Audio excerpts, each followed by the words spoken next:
मित्रों, हिंदू वैदिक संस्कृति में स्त्री को पुरुष की अर्धांगिनी माना गया है। एक आदर्श स्त्री वही है जो घर को हमेशा जोड़कर रखती है, जबकि एक आदर्श पुरुष हमेशा अपनी पत्नी को साथ लेकर चलता है।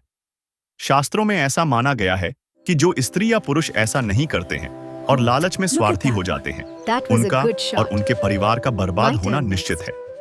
तो मित्रों, नमस्कार और स्वागत है आप सभी का हमारे चैनल हिंदू भक्ति पर। आज की इस वीडियो में आपको राजा भर्तृहरि के बारे में बताऊंगा, जिन्होंने स्त्रियों के बारे में काफी रोचक बातें बताई हैं। उन्होंने चरित्रहीन स्त्री के 8 लक्षण भी बताई हैं। ये लक्षण क्या है, आइए मिलकर जानते हैं मित्रों।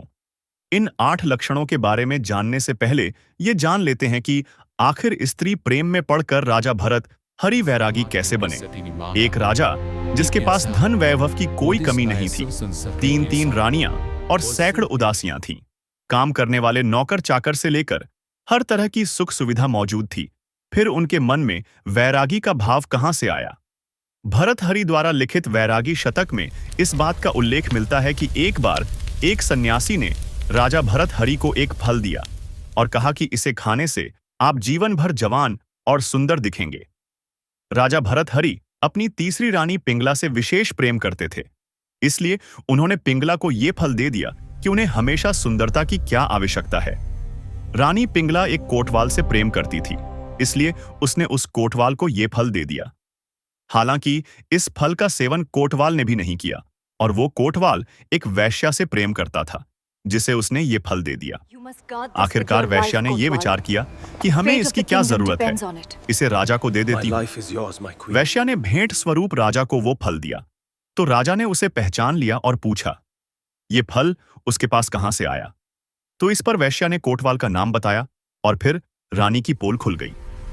राजा भर्तृहरि रानी पिंगला की इस चरित्रहीनता से काफी दुखी हुए और अपने भाई को राजगद्दी सौंपकर सन्यासी बनने का संकल्प लिया। भर्तृहरि ने अपने गुरु गोरखनाथ से शिक्षा दीक्षा ली। उसके बाद वह महान सन्यासी, संस्कृत कवि और रचनाकार बने। उन्होंने नीति शतक, श्रृंगार शतक और वैरागी शतक की रचना की, जिसमें कई ऐसी बातें लिखी हैं जो आज भी प्रासंगिक हैं। मित्रों, उन्हीं में से एक वैरागी शतक में भर्तृहरि ने यह बताया है कि चरित्रहीन स्त्री के 8 लक्षण कौन कौन से हैं। सबसे पहली बात उन्होंने ये लिखी कि जो स्त्री बात किसी और के साथ करती है, भोग विलास किसी और के साथ करती है और उसके मन में किसी और का वास होता है, उसका चरित्र अच्छा नहीं होता है। इसका सीधा सा मतलब यह है कि जो स्त्री आपसे प्यार करती है, जरूरी नहीं कि उसके मन में किसी और पुरुष के लिए कोई जगह नहीं हो। यह देरी सिर्फ अवसर मात्र की होती है। अवसर मिलते ही स्त्री दूसरे पुरुष की ओर आकर्षित हो जाती है और यही चर से वार करती है। स्त्री के आगे जंगल का शेर और बुद्धिमान योद्धा भी कायर हो जाता है। ऐसा करने वाली स्त्री भी चरित्रहीन स्त्री की संज्ञा में आती है। तीसरा लक्षण स्त्रियों का त्रिय चरित्र है, जिसके मुताबिक स्त्री अपनी आदतों से कि कई विद्वानों ने कहा कि त्रिय चरित्र को कोई नहीं जानता। सुख में हंसती है और दुख में रोती है। ऐसा देखकर पुरुष उसे अपना प्रिय समझ लेते हैं, लेकिन उनका चरित्र ही ऐसा है। कोई उस पर आसानी से विश्वास नहीं करता।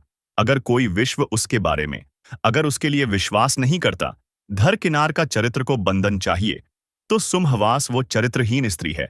इसके अलावा भर्तृहरि के अनुसार चरित्रहीन स्त्री का 7वां लक्षण यह है कि वो हमेशा नए नए पुरुषों को चाहती है। थोड़ी सेवा के बाद किसी भी पुरुष के प्रति आकर्षित हो जाती है और मौका ना मिलने तक ही सती सावित्री बनी रहती है। मित्रों, चरित्रहीन स्त्री का 8वां और आखिरी लक्षण यह है कि जिस स्त्री की पुरुषों से तृप्ति ना हो, जिसकी काम वासना कभी खत्म ना हो और जो अपने रूपवान पति को भी तिनके के समान समझे, हमेशा भोग विलास में डूबी रहे, कभी भी धर्म और संस्कृति को तवज्जो ना दे, वो स्त्री चरित्रहीन है। ऐसे में पुरुषों को इन स्त्रियों से दूर रहने की जरूरत है। तो मित्रों, आज की इस वीडियो में इतना ही। अगर ये वीडियो पसंद आई हो तो इसे लाइक और शेयर जरूर कीजिए। तब तक के लिए मुझे दीजिए इजाजत, मैं लौटूंगा ऐसी ही और कुछ आध्यात्मिक जानकारियों के साथ।